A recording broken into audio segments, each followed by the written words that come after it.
તો હાલો નમસ્કાર, મારું નામ છે જયદીપ મકવાણા. સ્વાગત છે તમારું આપણી યુટ્યુબ ચેનલ એટલે કે મકવાણા ટેકનોલોજી યુટ્યુબ ચેનલમાં. જો હજી સુધી ચેનલ સબસ્ક્રાઈબ ન કરી હોય તો સબસ્ક્રાઈબ કરી લો અને બાજુમાં ઘંટીના નિશાનને પણ પ્રેસ જરૂરથી.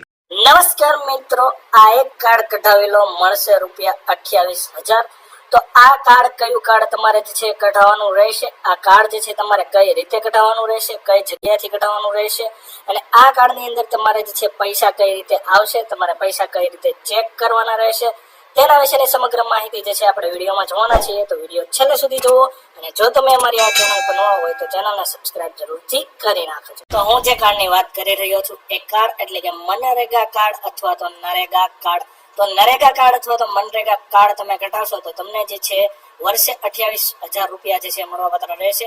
તો આ કાર્ડ નરેગા કાર્ડ એટલે શું થાય તેની સૌપ્રથમ આપણે વાત કરીએ તો નરેગા કાર્ડ એટલે કે Mahatma Gandhi national rural employment guarantee, જેમાં જે છે ગ્રામ્ય વિસ્તારમાં રહેતા લોકો માટે મજૂરીનું વળતર આપવામાં આવે છે. આ કાર્ડ તમે કઢાવતા હોય અને તમે ગ્રામ્ય વિસ્તારની અંદર તમે રહેતા હોય તો તમને મજૂરી માટે જે છે વળતર આપવામાં આવતું હોય છે.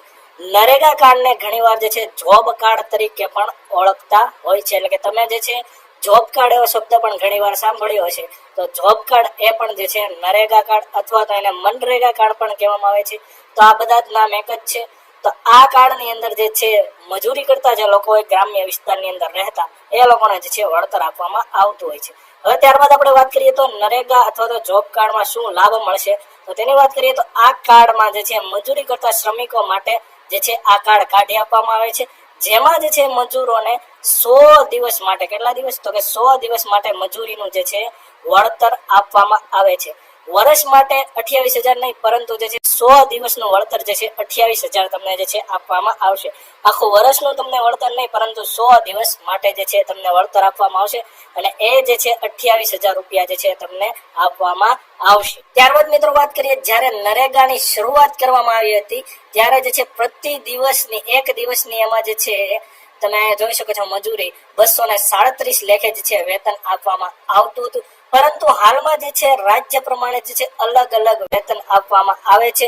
એમાં ગુજરાતની અંદર વાત કરીએ તો હાલ નરેગા અંતર્ગત જે છે ગુજરાતની અંદર જે છે એક દિવસનું વેતન ₹280 આપવામાં આવે છે, અને તમે 100 દિવસનું વેતન ગણો તો એ 100 દિવસનું વેતન થઈ જશે ₹28,000. તો ગુજરાતની અંદર તમે જો નરેગાની અંદર જે છે એ મજૂરી અંતર્ગત જે છે ગ્રામ્ય વિસ્તારમાં રહેતા હોય તો ગુજરાતમાં જે છે નરેગા અંતર્ગત તમને જે છે ₹28,000 100 દિવસની મજૂરી અને એક દિવસની ₹280 મજૂરી આપવામાં આવશે.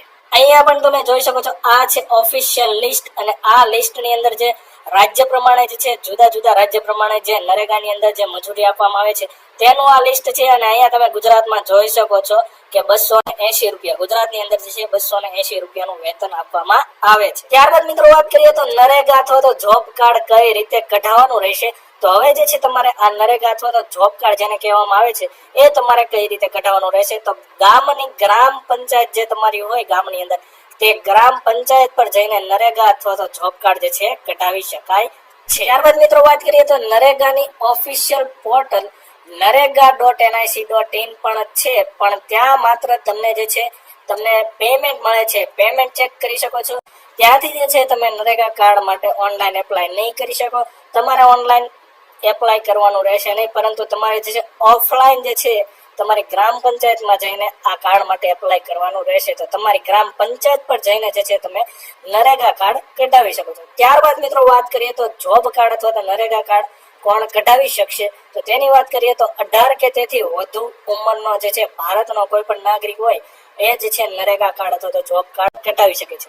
ગ્રામ્ય વિસ્તારના જે રહેવાસી હોય તે લોકો જે છે, એટલે કે જે છે નરેગા કાર્ડ કઢાવવા માટે માત્ર જે છે આ કાર્ડ ગ્રામ્ય વિસ્તારના લોકો માટે જે છે અવેલેબલ છે. શહેરી વિસ્તારની અંદર જો તમે રહેતા હોય તો તમે આ કાર્ડ કઢાવી શકશો નહીં. તો ગ્રામ્ય વિસ્તારના લોકો માટે જે છે આ કાર્ડ જે છે કાર્ડની ફેસિલિટી સરકાર દ્વારા આપવામાં આવી છે.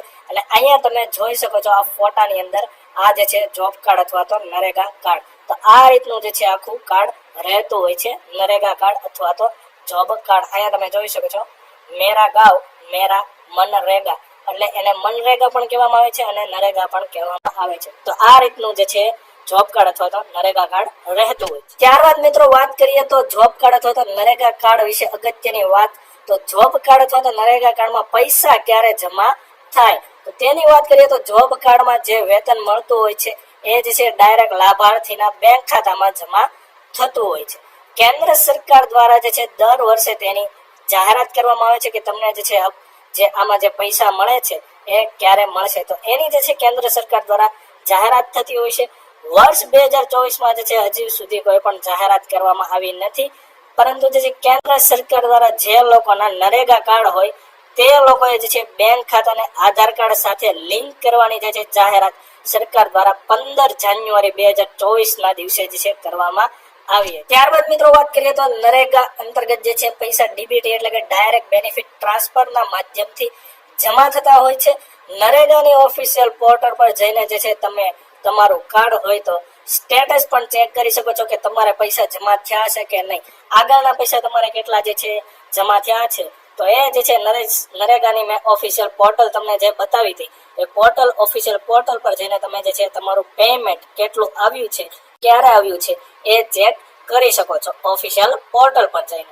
ત્યારબાદ મિત્રો વાત કરીએ તો કાર્ડ કઢાવવા જરૂરી આધાર પુરાવા, તો ક્યાં ક્યાં તમારે આધાર પુરાવાની જરૂર પડશે અથવા તો ડોક્યુમેન્ટની જરૂર પડશે, તો સૌપ્રથમ જે છે તમારા એક ફોટાની જરૂર પડશે. આઈડેન્ટિટી પ્રૂફ તરીકે તમારું આધાર કાર્ડ, ચૂંટણી કાર્ડ અથવા તો તમારું જે છે પાન કાર્ડ, તો એ જે છે પાન કાર્ડ બરોબર છે. આ ત્રણમાંથી જે કોઈ પણ એક ડોક્યુમેન્ટ, અને ફરજિયાત તમારું જે છે રેશન કાર્ડ તમે જો ધરાવતા હોય તો ફરજિયાત તમારું રેશન કાર્ડ લઈ જવાનું રહેશે. આની ઉપરથી જે છે તમારું જોબ કાર્ડ અથવા તો નરેગા કાર્ડ કાઢી આપવામાં. વિડીયો સારો લાગે તો લાઈક કરી દીજો, ચેનલ ઉપર ન હોય તો સબસ્ક્રાઇબ જરૂરથી કરતા જઈજો.